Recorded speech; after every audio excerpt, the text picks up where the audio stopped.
Hello friends, welcome to my channel. இன்றைக்கி வீடியோவில் பாருங்கள், ஒரு கப் ராகி மாவு வச்சு ஹெல்த்தியான ஸ்நாக்ஸ் தான் பார்க்க போகிறோம். வாங்க வீடியோக்குள்ளே போகலாம். நம்ம சேனலுக்கு நீங்கள் புதுசாக இருந்தீங்கன்னா மறக்காமல் சப்ஸ்கிரைப் பண்ணிவிட்டு கூடவே பெல் சிம்லையும் கிளிக் பண்ணிடுங்க. ஒரு பவுல் எடுத்துக்கலாங்க. அதில் 1 கப் அளவுக்கு ராகி மாவு, 3/4 கப் அளவுக்கு கோதுமை மாவு எடுத்துக்கலாம். இப்போது ஒரு 1/2 டீஸ்பூன் உப்பு, இது கூடயே பாருங்கள் 1 கப் அளவுக்கு உருக்கின நெய் எடுத்துக்கலாம். இது கூடயே 1/4 கப் அளவுக்கு ஆயில்.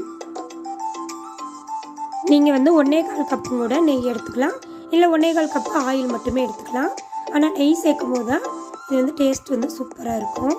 இப்போ கையால் நல்லா மிக்ஸ் பண்ணிக்கலாங்க. நல்ல ஒரு சப்பாத்தி மாவு பதத்துக்கு நல்லா பிசைஞ்சு எடுத்துக்கலாம். மறுபடியும் கூட உங்களுக்கு ஆயில் பத்தலை அப்படின்னா மறுபடியும் கூட ஆயிலோ நெய்யோ நீங்கள் சேர்த்துக்கலாம். பாருங்கள், இந்த அளவுக்கு பிசைஞ்சதையும் இது கூட 3/4 கப் அளவுக்கு நாட்டு சர்க்கரை, கொஞ்சமாக காய்ச்சின பால், ரெண்டையும் சேர்த்துட்டு நல்லா மிக்ஸ் பண்ணிடலாம்.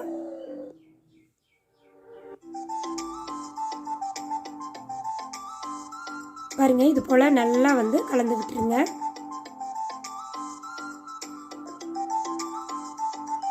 மறுபடியும் கூட உங்களுக்கு பத்தலைன்னா காய்ச்சின பால் கூட நீங்கள் சேர்த்துக்கலாம். பாருங்கள், இந்த அளவுக்கு மாவு இருக்கணும், நல்லா சாஃப்டாக இருக்கணும். இப்போ இதுலேருந்து கொஞ்சம் கொஞ்சமாக எடுத்து நம்மளுக்கு விருப்பப்பட்ட ஷேப்பில் நீங்கள் ரெடி பண்ணிக்கோங்க. ஓவல் ஷேப்பு அல்லது உருண்டை, உங்களுக்கு எந்த ஷேப் வேணுமோ அந்த ஷேப்பில் நீங்கள் ரெடி பண்ணிக்கோங்க. நான் இன்றைக்கி பிஸ்கட் டைப்பில் தான் செய்ய போகிறேன். பாருங்கள், இது போல் உள்ளங்கையில் வச்சு நல்லா ப்ரெஸ் பண்ணிவிட்டு பிஸ்கட் ஷேப்புக்கு நம்ம ரெடி பண்ணிவிட்டு கத்தியை வச்சு நம்ம சின்ன டிசைன் போட்டுக்கலாங்க. நீங்கள் ஃபோர்க்கால் கூட குத்திக்கலாம்.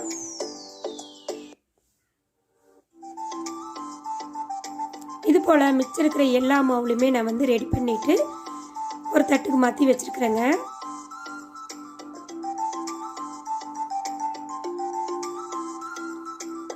பாருங்கள், இது போலயே நான் எல்லாத்தையுமே ரெடி பண்ணி வச்சுட்டேன்.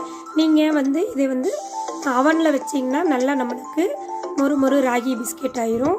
இல்லை அப்படின்னா நம்ம இட்லி பானையில் கூட கொஞ்சமாக கல்லுப்பு சேர்த்துட்டு இதை வச்சு பேக் பண்ணி எடுத்துக்கலாம். இப்போ இது மேலே பாருங்கள், அழகுக்காக கொஞ்சமாக நான் வேர்க்கடலையை கொஞ்சம் கொஞ்சமாக வச்சுட்டு கொஞ்சமாக க்ரஷ் பண்ணி தூவியிருக்கேன். நீங்கள் முந்திரி, பாதாம், பிஸ்தா எது வேணாலும் சேர்த்துக்கோங்க. சாக்கோ சிப்ஸ் இருந்தாலும் சேர்த்துக்கலாம்.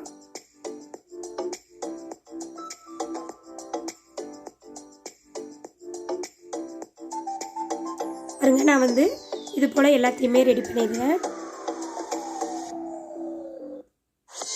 ஒரு அருமையான ஹெல்த் ரெசிபிங்க. இட்லி சட்டியில் இது போல் துணியை போட்டுட்டு நம்ம இதை வேக வச்சு எடுத்துக்க போகிறோம்.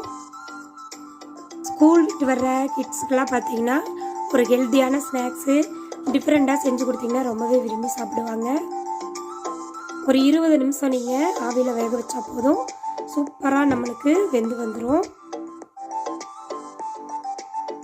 பாருங்கள், சூப்பராக நல்லா வெந்து வந்திருக்கு. நீங்கள் மூடி ஓப்பன் பண்ணிங்கனாலே நல்ல ஒரு மனம் வீசும். இதை அப்படியே இறக்கி ஆற விட்டுடலாங்க.